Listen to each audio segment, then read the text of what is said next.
the rig that I have here at rehearsal is brand new. We've only been using it for 3 days, and it's actually a hybrid of the rig I used during our last touring cycle and gear that now allows me to kind of call in the sounds that I use in the studio. One of the biggest challenges for us for our live setup was to be able to have the flexibility of all the different tones of many vintage amps I used at Laurel, which are one of a kind, too expensive, and too rare to really put into a touring rig, especially since the rig that we build, we wind up having 4 of them because we have a backup in case it breaks down, and then we also have like a separate rig that we keep in Europe when we do shows over there. So in other words, if I wanted to use the Soldano amp that I use in the studio, which was very rare and expensive to run each day, I'd have to find 4 of them to put in the rig.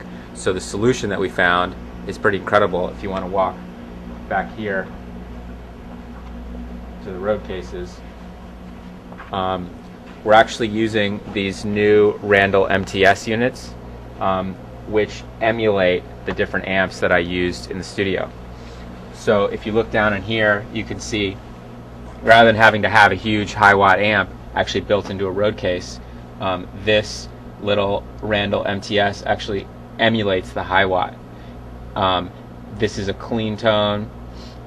We've got the Morin modified Marshalls, rectifiers, and the Soldanos down here. And each of these is programmed to my pedal board at the front of the stage. So when I'm switching between settings on different songs, I'm actually switching between emulated cabinets back here in the rig. As you can see, there's 2 road cases here, 2 racks. These are actually just clones of each other. Like I said earlier, in case one of them goes down, we basically just switch to the other. One other facet of the rig, which I've had for some time now, is this pedal board setup. I'm using primarily Boss pedals, flanger, chorus.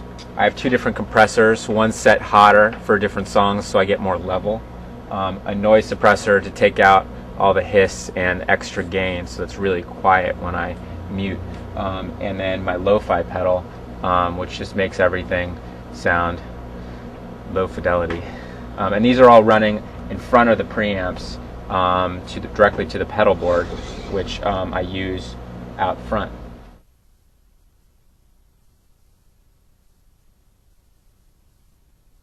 Our actual first kind of touring run that we're doing, and what we do is we program the song. We'll program the songs in the set in order here into the pedal board, so I can actually switch between songs just by using the bank setting here.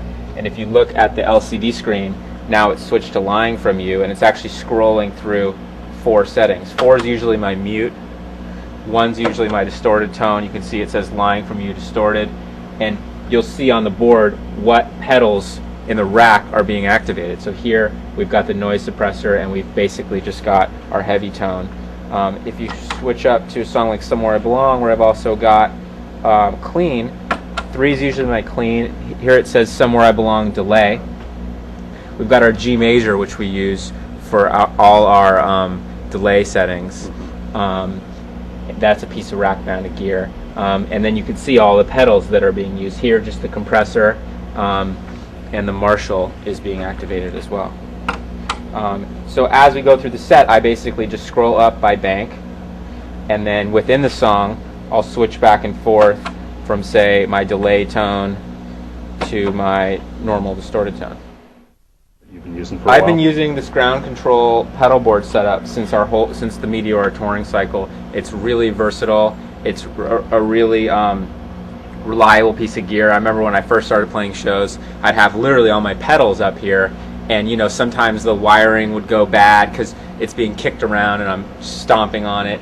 So it's much more ideal to have the pedals actually in a tray in the rack where they don't get moved or touched, and I can bang on this all I want, and it's really resilient. Usually, sometimes if I get over here on the other side of the stage and I forget that I need to change a part, you'll actually see me like run back here and jump just in time to hit the next part. Very dramatic. Also the pedal, the pedal control, this can activate anything where you're actually changing the like if we wanted to change delay time or delay mix on the G major, we can actually use the pedal to change the setting. Or if you wanted to do like a volume swell or a volume mute, you could use the pedal for that as well.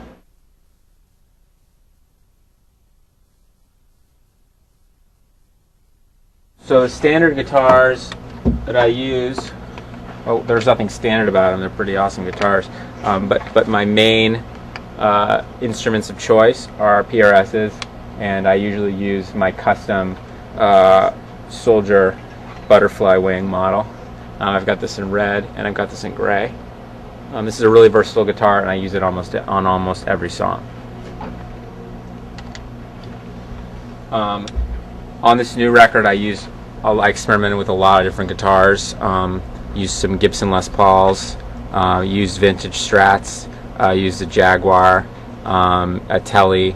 I haven't incorporated all those guitars into the rig. Actually, Mike plays like a Gibson kind of. It's actually a PRS makes it. It's in the Les Paul style. It's really lightweight, and the tone is awesome.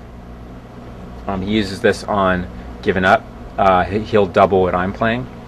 And also, as we're talking about Mike, he plays acoustic on The Little Things Give You Away. He also plays keyboard and electric guitar in that song, so he's really jumping back and forth between a lot of instruments. One instrument I did incorporate into the rig, my live setup, is the Strat, which I use also on The Little Things Give You Away, and I use on our first single, What I've Done. And you can see this is actually the guitar from the video. Can you tell us a bit about that guitar? It's a really nice looking guitar that actually sounds really good. And it's not the guitar I used on the record. I used an actual like 1950s Strat, but the tone's really, really, really similar, so it works out well.